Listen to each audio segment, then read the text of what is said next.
Somewhere I read of the freedom of speech. Et qui défendait la liberté d'expression. The moment you limit free speech, it's not free speech.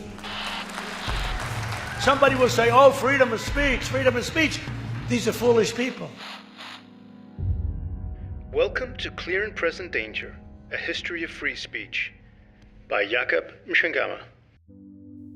Clear and Present Danger relies on the generous support of FIRE, the Foundation for Individual Rights in Education, Frit Ord, and the Politiken Foundation. Episode 5, The Caliphate. On 14 February 1989, the Supreme Leader of Iran, Ayatollah Khomeini, issued a fatwa sentencing British author Salman Rushdie to death. He had blasphemed against Islam and the Prophet Muhammad in his novel The Satanic Verses. And according to Khomeini, it was now the duty of all Muslims to execute the fatwa, forcing Rushdie into hiding. The Rushdie affair ignited a conflict that continues to flare up, with the Danish cartoons and the attack on French magazine Charlie Hebdo as the most prominent examples. For many in the West, these events have led to the question, and for some perhaps a firm conclusion, of whether Islam is inherently opposed to ideas that contradict its principles. But such a view ignores at least two important points. The victims of blasphemy and apostasy laws are predominantly Muslims and religious minorities in Muslim-majority countries, not in the West. Secular bloggers jailed in Saudi Arabia, unorthodox Shia clerics imprisoned in Iran, Ahmadiyya Muslims targeted in Pakistan, and so on. In fact, the highest number of casualties of the Rushdie affair took place in Turkey, when in 1993 extremists torched a hotel where the Turkish translator of the Satanic Verses participated in a conference of mostly Alevite Muslims. 37 were killed. And 4 years before the Rushdie affair, Sudanese religious scholar Mahmoud Muhammad Taha was executed for apostasy after advocating a tolerant version of Islam. Egyptian secularist Farag Fawda suffered the same fate when assassinated by Islamist militants in 1992. In other words, the burning question of how much free speech is permissible in Islam is not merely or chiefly a conflict between Islam and the West. It's a conflict between competing conceptions of permissible thought among Muslims themselves. And it's not a new one. The competing conceptions of what constitutes permissible inquiry and what constitutes heresy or apostasy has historically given rise to important discussions and clashes during medieval Islam, the period covered in this episode. True, the strict monotheism and insistence on the eternal truth of the Quran as revealed through prophecy sets important limits on speech and ideas. Medieval Islam had its inquisitions and persecutions of both heretical Muslims and non-Muslim minorities. Nothing like the Athenian concepts of isogoria and paresia became part of the political culture of the dominant caliphates. And needless to say, at this point of our journey, we're still in a galaxy far, far away from modern concepts of free speech. But even if free speech was not positively defined or even acknowledged, the shifting degrees of tolerance negatively defined the limits of speech and thought in practice. And from the middle of the 8th century, classical Greek science and philosophy found extremely fertile ground in the vast empire of the Abbasid Caliphate. Almost all secular Greek works of science and philosophy were translated into Arabic. This would give rise to a number of prolific Muslim polymaths and philosophers who improved upon the Greek ideas that had got them thinking in the first place. It would even see brilliant freethinkers who rejected the relevance of revealed religion altogether. The translations and comments on Greek works also contributed to the retransmission of classical works in the Latin West, in particular Aristotle, as well as a renaissance in the Byzantine East, where for 2 centuries interest in secular works had almost died out amid strict orthodoxy and iconoclasm. The medieval controversies over where to draw the line between free thought and apostasy or heresy is also crucial to understanding why this question still gives rise to violent conflicts in the 21st century. For all these reasons, medieval Islam plays an important indirect role in the history of what would later be defined as free speech. Before I delve into the general story, I need to make a few initial remarks. Born and raised in Western Europe, I am much more familiar with what we might call the Western tradition than with the history of the Islamic world. People in the West generally have a rudimentary knowledge of formative periods such as antiquity, the Middle Ages, and so on. That familiarity is sadly lacking when it comes to the Islamic world, where the names, vocabulary, and events do not resonate with the same received wisdom. In other words, there's an even higher risk than usual that my historical context and descriptions sometimes miss the mark. But if this episode inspires some of you to do your own digging around, then perhaps I might be forgiven for any mistakes in the following.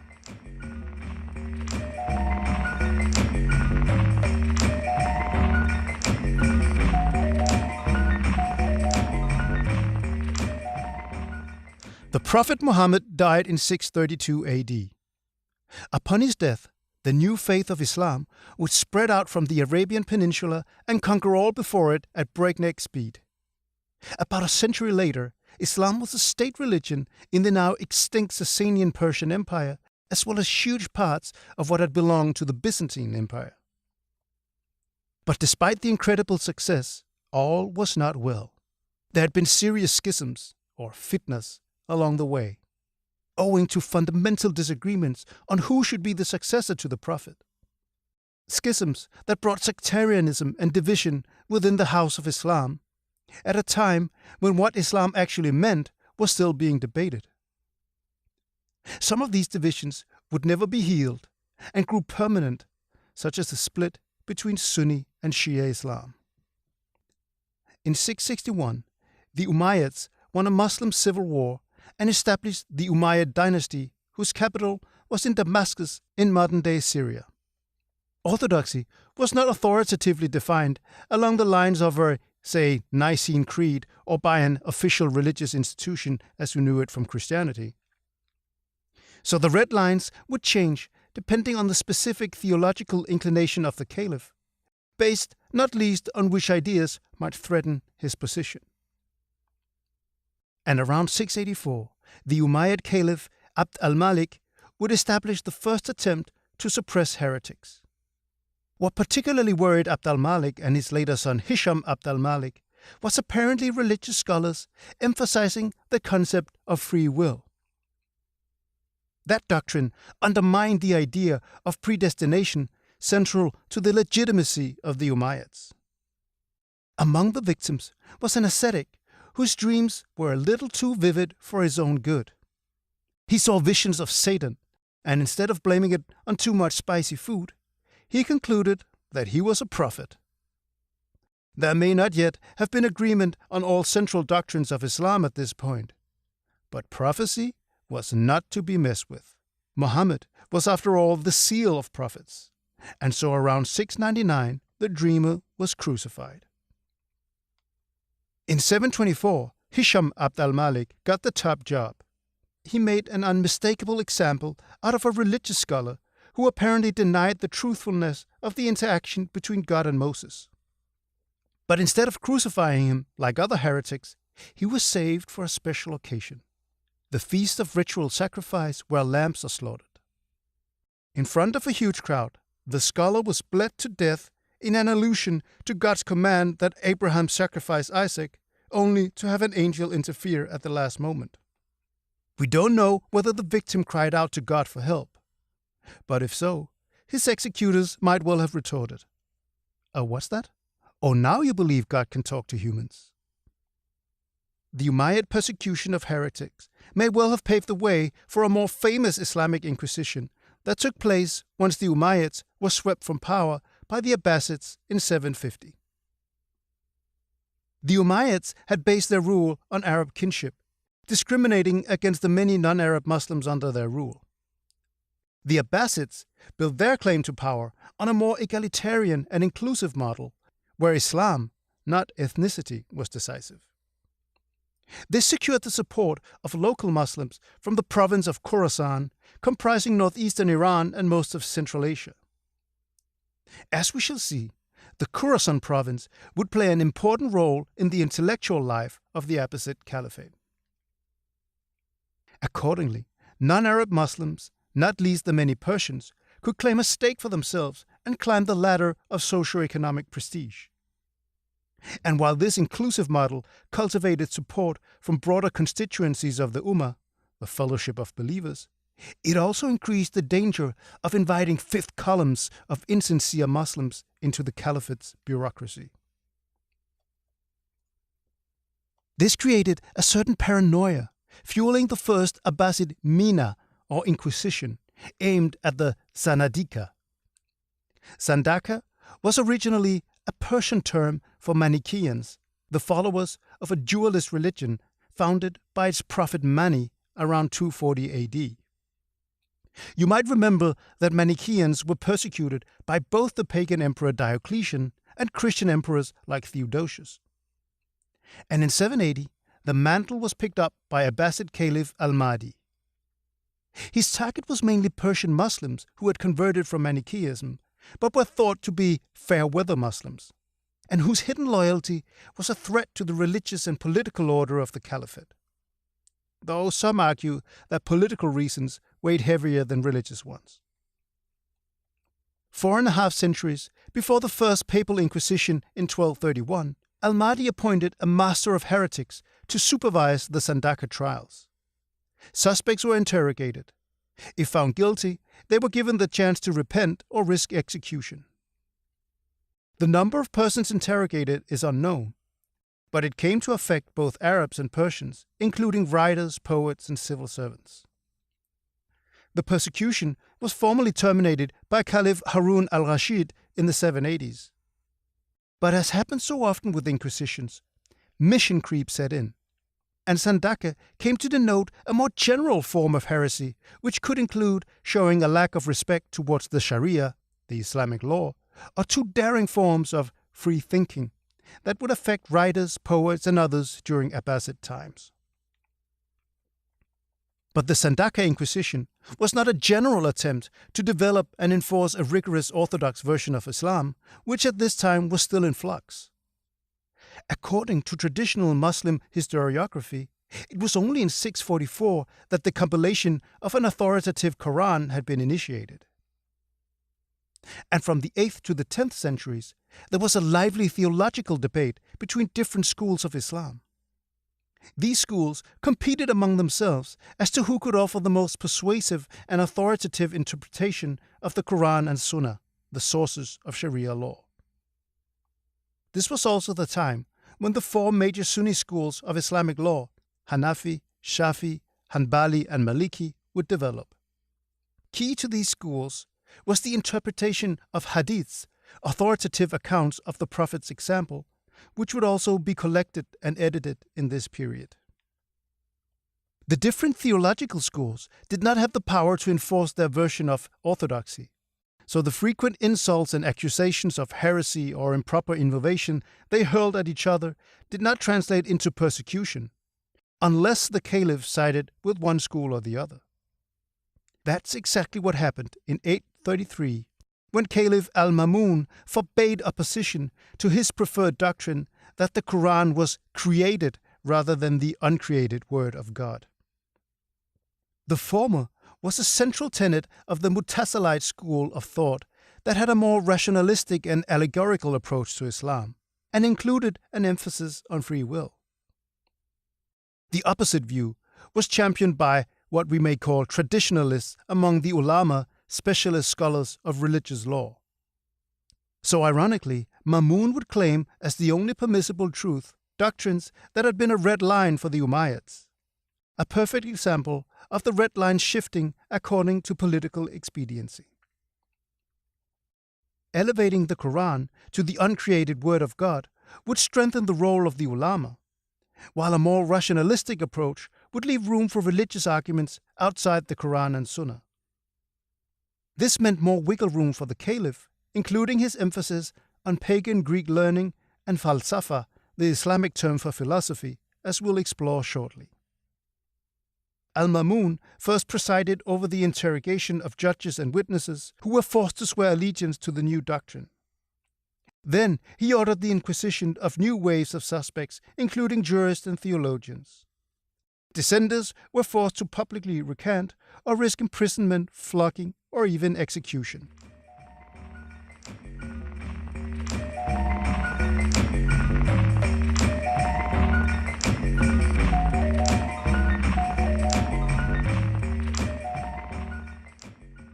Of far-ranging consequence was the trial of Ibn Hanbal, a prodigious traditionalist jurist, hadith scholar, and later founder of the strict Hanbali school of Islamic law. Hanbal was arrested and tried, but refused to recant. Hanbal languished 2 years in prison in Baghdad before he was tried and let off with a whipping. Hanbal became a martyr for the traditionalists among the ulama, who united in their resistance against the createdness doctrine. These scripturalists became known by their theological opponents as hashwiyah, a mocking term meaning those who uselessly fill their speeches with quotations from the Quran and the Sunnah. But the hashwiyah would have the last laugh. And in 848, Caliph al-Mutawakkil not only ended the mina, but endorsed the uncreatedness doctrine of the traditionalists. He even turned the tables again and imprisoned persons who were too rationalistic. This marked a watershed moment in the relationship between the Caliph and the ulama. The mina was an attempt to ensure the Caliph's central role in determining religious orthodoxy and limit the religious influence of the ulama. Instead, the ulama had ultimately won caliphal support for one of their central doctrines, emphasizing a more scriptural approach of which they were the experts. Down the road, this would have serious consequences for the permissible limits of interpretation, inquiry, and religious tolerance, and not least the question of apostasy and blasphemy that is still with us today. The Quran is clear in its condemnation of apostasy, but it does not explicitly stipulate worldly punishments. But the Sunnah includes a number of instances where Muhammad lays down the law with brutal severity. In a famous hadith, Muhammad says, "Anyone who changes his religion, kill him." According to the prominent contemporary scholar of Islamic law, Muhammad Hashim Kamali, there is strong evidence that the Prophet ordered or approved the death penalty in around a dozen cases involving blasphemy or apostasy.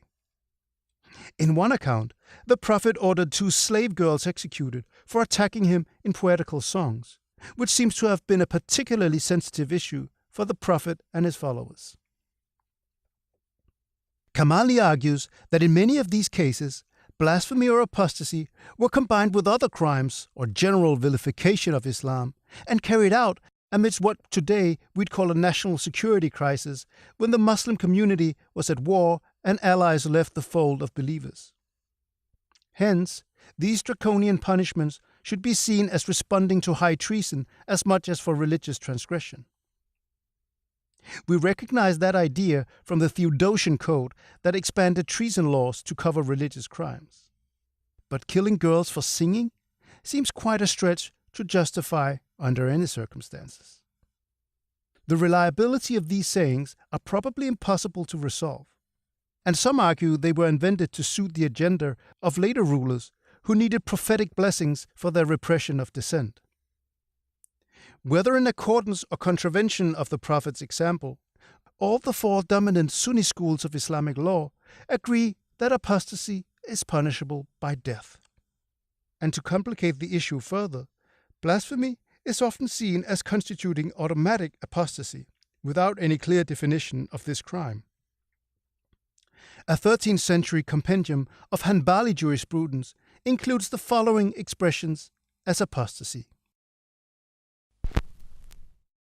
vilifying Allah the Exalted or his Prophet, falsely impugning the honor of the Prophet's mother, denying the book of Allah or a part of it, denying one of his prophets or one of his books, rejecting a manifest and agreed upon commandment, such as the 5 pillars of Islam, or making illicit a well-known and agreed upon prohibition, such as wine, pork, illicit intercourse, and the like. With such a broad definition of apostasy, one might have expected chopped off heads flying left and right. But the Ashafi and Hanafi schools that dominated the eastern part of the Caliphate required apostasy to be openly declared and that apostates be given the chance to repent to escape execution. This meant that punishments for apostasy were rare. And apart from the minas, heterodoxy was largely left alone by the authorities, even though condemnations and warnings of hellfire were frequent. But this would change in the 11th century through the influence of the stricter Hanbali school, and not least the writings of the hugely influential theologian and lawyer Al-Ghazali. More on that later. Obviously, apostatizing from Islam is only possible for Muslims, but sab, or what we would call blasphemy, was also punishable if committed by dhimmis, non-Muslims otherwise protected by the Islamic State. So if you were a Christian longing for martyrdom, publicly vilifying the Prophet was just the ticket. We'll go more into the limits of tolerance and religious freedom for non-Muslims in 2 episodes' time when we deal with the establishment of inquisitions in the Christian West and compare the levels of tolerance in medieval Christendom and Islam.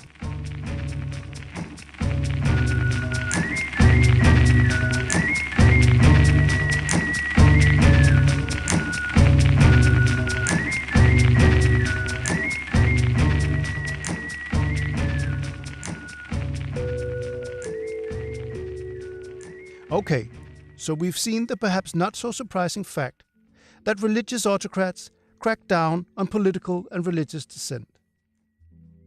But despite the minas and occasional persecutions of heretics, the Abbasid Caliphate contributed vastly to expanding the limits of medieval thought and reason. In fact, without the Abbasids, the rediscovery of classical knowledge that would take place in the West after the turn of the millennium might have been delayed and impaired. Even the Greek Byzantines, who had given up secular Greek writings for a couple of centuries, went back to study their pagan roots when their deadly rivals started churning out translations of Greek works.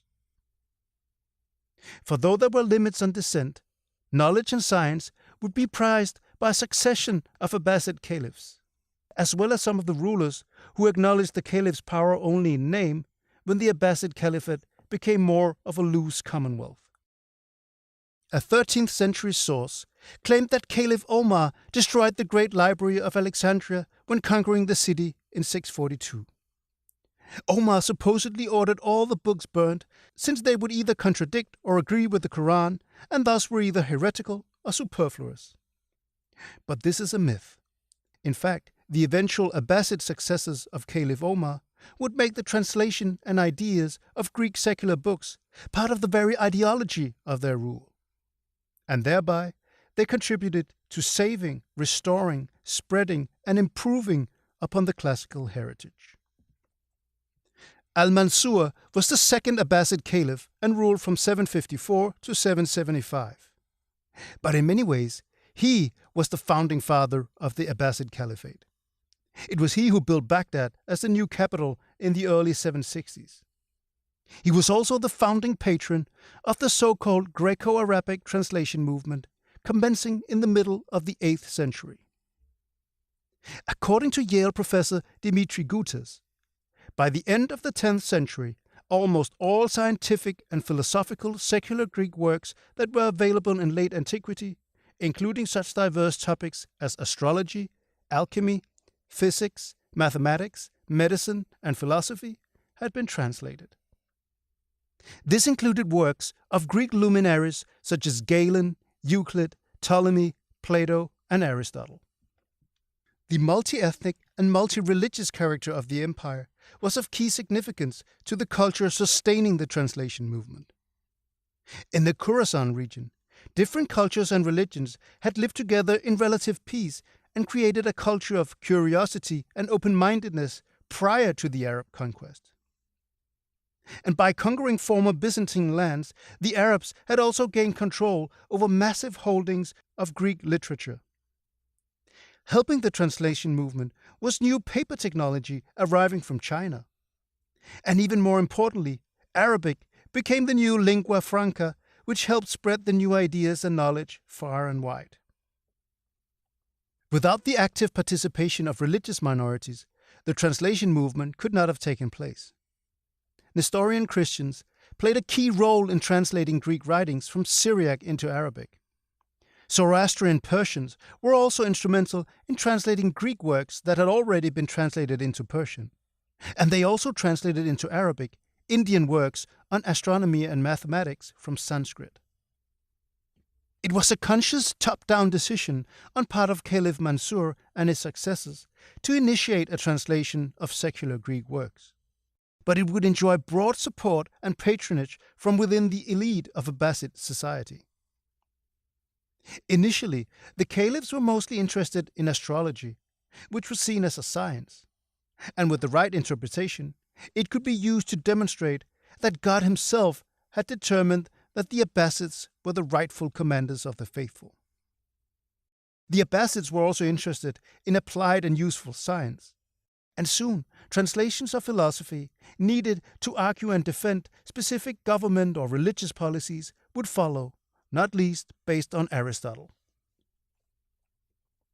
The translations also served an ideological role in promoting Islam at the expense of its Christian rivals in the East and West. An 11th century Muslim scholar wrote that the Muslim Arabs had been without science except for religion and some medicine. But then, lo and behold, the Abbasids came along, though this source highlights the role of Al-Mamun, not his predecessor Al-Mansur. Al-Mamun revived the teaching of medicine by favoring the most excellent of men. But for that, all the sciences of the ancients, including medicine, logic, and philosophy, would have been forgotten, just as they are forgotten today in the lands in which they were most specifically cultivated. I mean Rome, Athens, the Byzantine provinces, and in many other lands. In other words, Al-Mamun sought to position Islam as the natural heir of Hellenistic thought, which the Christians had rejected for their misguided and false beliefs. According to this propaganda, Islam was enlightened and sophisticated, while Christianity was backwards and barbaric. The PR efforts would even include stories of how Al-Mamun talked to Aristotle in his dreams. Mamun goes on to ask Aristotle, "What is the best speech?" Aristotle responds, "Whatever is correct to personal judgment." So the head honcho of Islam not only legitimizes the pagan master of Greek thought. Aristotle's answer also conforms with Mamun's endorsement of Mutasilite rationalist theology. Not all dreams were dangerous in the Caliphate. So highly was science valued in the 10th century that a professional translator could make up to 500 dinars a month. A dinar was made of 4.25 grams of close to pure gold. So 500 dinars would equal 2,125 grams or almost 75 ounces of gold. Per my quick Google search, the spot price for a gram of gold as I'm speaking is $42.55. So a translator could make more than the equivalent of $90,000 a month. Not bad if you were a Hellenophile bookworm. And when the translation movement ended its activities around the 10th century, it was not because of censorship or backlash, but because they ran out of relevant books to translate. But sometimes the translation movement has been given too romantic a light, especially when it comes to the so-called House of Wisdom or Bait al-Hikmah. It is sometimes portrayed as the Islamic equivalent of the Great Library in Alexandria. But very few sources actually mention the House of Wisdom. It seems that in reality it was a continuation of a Persian government institution housing a library and research function, and that under the Abbasids it focused on translations from Persian to Arabic.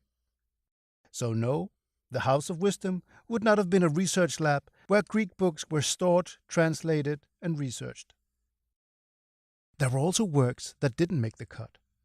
The Arabs didn't translate the histories of Herodotus and Thucydides. This is pure speculation on my part, but works that include detailed discussions of democracy and the value of isagoria might give people wrong ideas about how political power should be distributed between the ruler and the ruled. It's hard to imagine the Caliphs finding much to agree with in Pericles' funeral oration. Herodotus' unflattering portraits of the tyrannical and imperialist Persian kings beaten by the freedom-loving Greek underdogs might both have offended Persians and have provided dissidents with veiled anti-caliphal propaganda.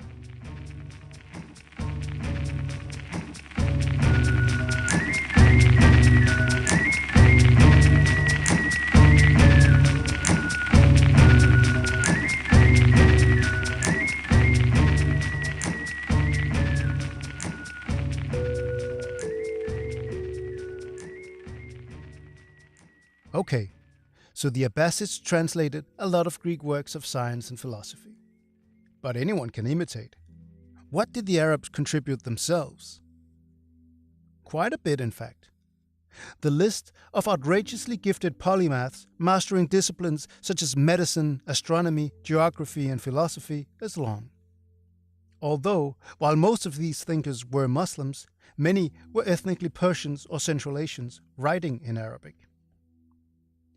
It's also true that with time, Baghdad lost its central role and centers of learning spread east to territories where the Abbasid Caliphs ruled in name only, if at all. In a free speech podcast, we have to focus on the most radical free thinkers, even though they constituted a tiny minority of Islamic thinkers and were often loathed as heretical. Take a bow, Ibn al-Rawandi and Muhammad ibn Zakaria al-Razi. Al-Rawandi is a bit of an enigma. Born around 827 in modern Afghanistan, he is said to have written more than 100 books, but none survive except as cited in the furious refutation by his many bitter critics. Al-Rawandi took an intellectual axe and mercilessly hacked away at the very roots of Islam. The Quran, an absurd book full of inconsistencies and not even particularly well written or persuasive. Prophets? At best unnecessary. Humans can advance by their own intellect and don't need revelation. At worst, cheap frauds. Oh, and this included Muhammad. Miracles? Nothing but simple tricks and conspiracies to fool the gullible. The Muslim pilgrimage of the Hajj? An exercise in futility. Oh, and that goes for prayers too. All in all, religious dogma are portrayed as irreconcilable with reason. Had he lived in our time, Rawandi might have described revealed religion and their holy books as fake news. Rawandi seems a bit like a medieval Tom Paine, taking delight in the shock and outrage that followed in the wake of his one-man demolition show of revealed religion. Though, of course, Rawandi could plead innocence. You see, these brutal attacks on the core tenet of Islam were not always his own words. Oh, no. They were merely a summary of how the Indian Brahmins looked at Islam. So why all the fuss? In another work, Criticism of Religion and Prophecy took the shape of a debate between al-Rawandi and his friend and mentor, with Rawandi defending prophecy and his mentor being the skeptic. But despite these thinly veiled attempts to dodge criticism, Rawandi became a favored target of the medieval equivalent of the Twitter mob, and he was viciously attacked by both religious scholars and rationalist philosophers. Another controversial figure was Razi, who died in 925. He was a prolific Persian physician and philosopher whose comprehensive work on medicine was translated into Latin as late as 1279. For Razi, reason was the ultimate authority which should govern and not be governed, should control and not be controlled, should lead and not be led. While the traditional view is that Razi was a radical freethinker critical of religion, some scholars think Razi may have criticized specific sects and doctrines rather than religion as such. In the following, I will present Razi the radical freethinker, but in an upcoming expert opinion, the other side will be given its due. Razi had a mind-boggling intellectual output. He wrote some 200 books on medicine, chemistry, alchemy, logic, and philosophy, and groundbreaking contributions to medicine. He's even said to have gone blind and become paralyzed in his hand from all the reading and writing. Once, he completed 20,000 pages in a single year. Razi, the freethinker, had an unorthodox take on religion, to say the least. If the people of a given religion are asked about the proof for the soundness of their religion, they flare up, get angry, and spill the blood of whoever confronts them with this question. They forbid rational speculation and strive to kill their adversaries. This is why truth became thoroughly silenced and concealed. He didn't think much of the Quran either. You claim that the evidentiary miracle is present and available, namely the Quran. You say, whoever denies it, let him produce a similar one. By God, what you say astonishes us. You're talking about a work which recounts ancient myths and which at the same time is full of contradictions and does not contain any useful information or explanation. Then you say, produce something like it?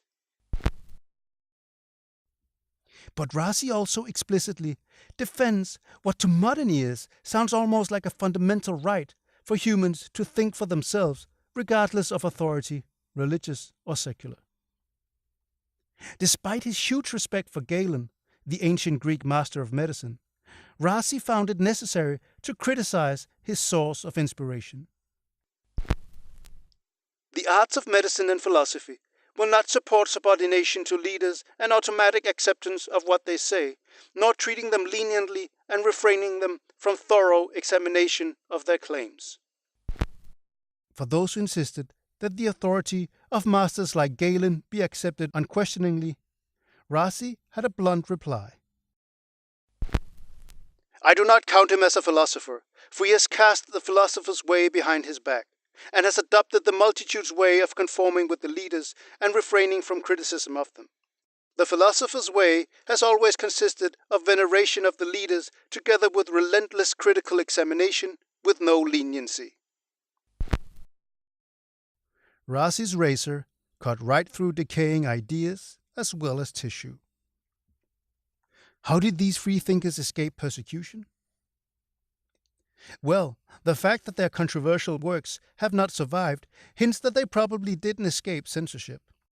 Rawandi may also have escaped being arrested and gone into hiding. And of course, if Razi was less iconoclastic than portrayed by his most hostile critics, then that may explain why he was left alone.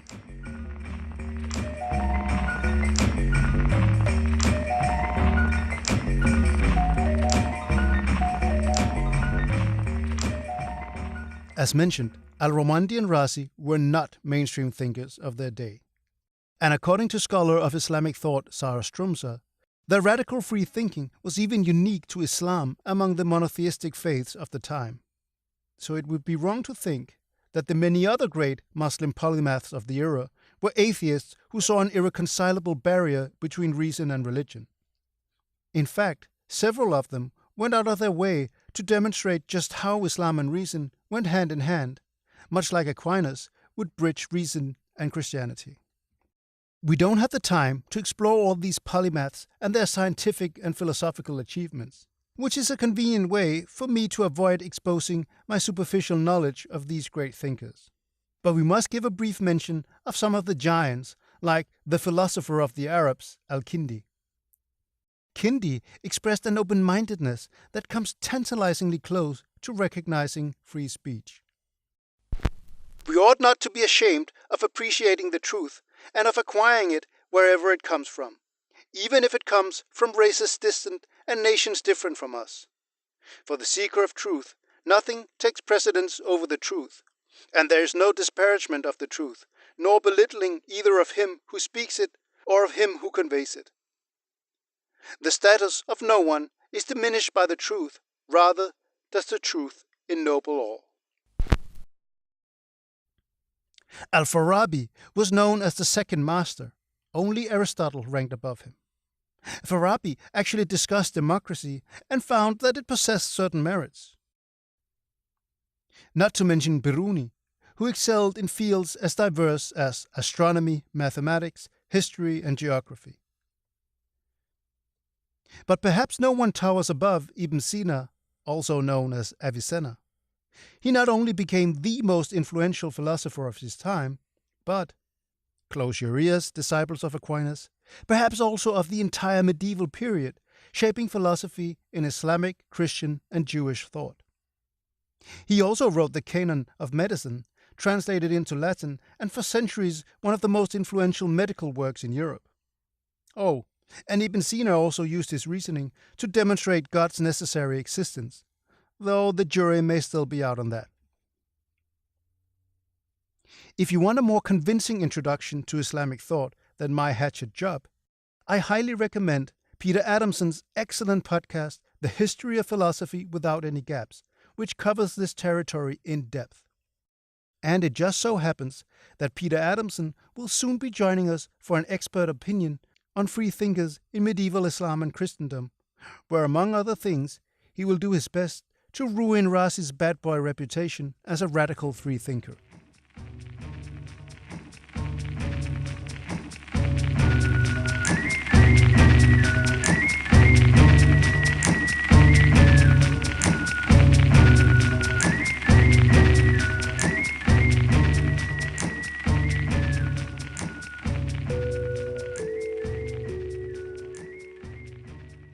But not everyone was a fan of the kind of free thinking that allowed Razi, Farabi, and Avicenna to thrive.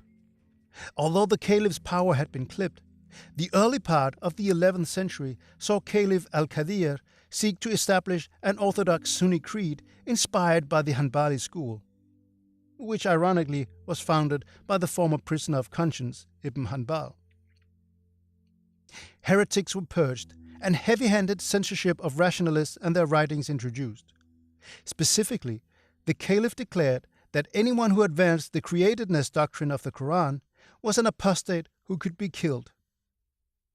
More intolerant winds also blew outside Baghdad, to the east in the Ghaznavid Empire ruled by Mahmud of Ghazni, who nominally acknowledged the Caliph in Baghdad.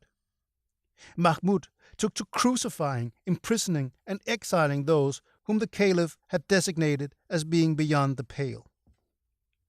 Of key importance in establishing the new red lines was the hugely influential philosopher and theologian Al-Ghazali. His work, The Incoherence of the Philosophers, blasted Aristotelian falsifa like Avicenna and Farabi. Al-Ghazali is often depicted as strictly opposed to reason and philosophy as such. But modern scholars have pushed back hard against what they see as a misrepresentation of Ghazali's thought, arguing that he even created a doctrine of limited tolerance. What is not disputed is that Ghazali spelled out 3 specific propositions which amounted to apostasy. First, that the world is not created. Second, that God is not omniscient. And 3, that the rewards and punishment in the next life are only spiritual in character.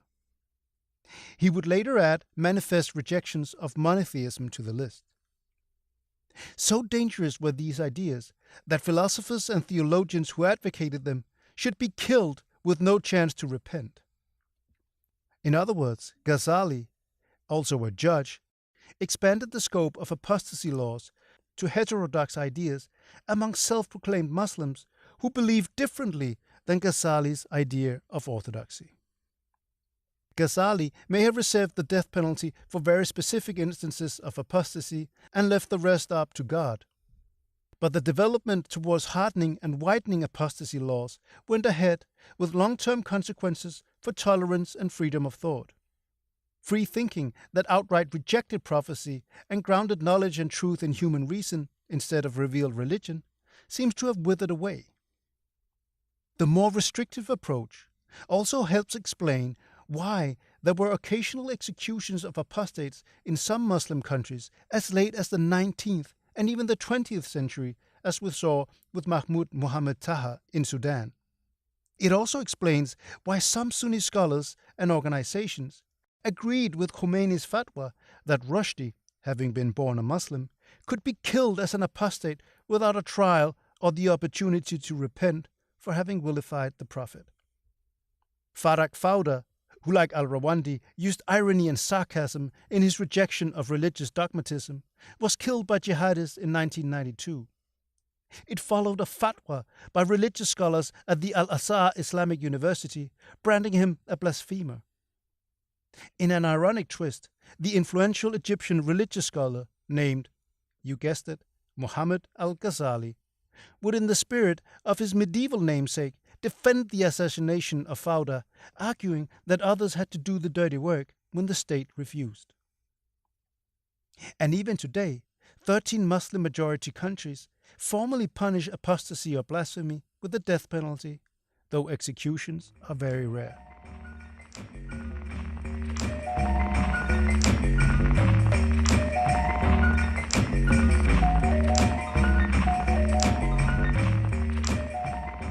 Despite the changing atmosphere of the 11th century, Muslim philosophers would continue to write and engage with the classical Greek heritage, not least in the Umayyad holdover of Muslim Spain, or Al-Andalus, where in the 12th century Averroes would have a major impact on Western philosophy.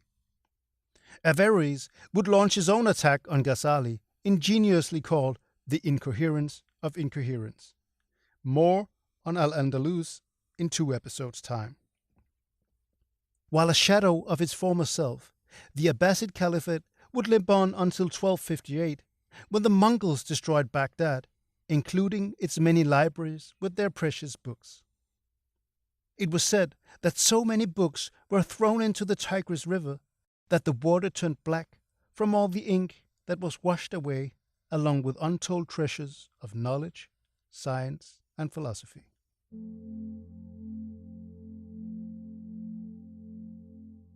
Next episode, we're back in Europe, where we'll explore the not-so-dark ages that the Arab translation movement and its learned offspring of philosophers and scientists helped illuminate. We'll meet brilliant medieval scholars at the new universities, where rediscovered knowledge and ideas would be taught and discussed when the students weren't too busy drinking and fighting. We'll also meet the censors who tried to stem the tide when the new ideas became too radical. That's in episode 6 of Clear and Present Danger, A History of Free Speech. Thank you very much for listening. Today's episode was edited by Søren Stahøj. If you like what you heard, please share the episode on social media and give us a review on iTunes. If you didn't like what you heard, let us know in the comments.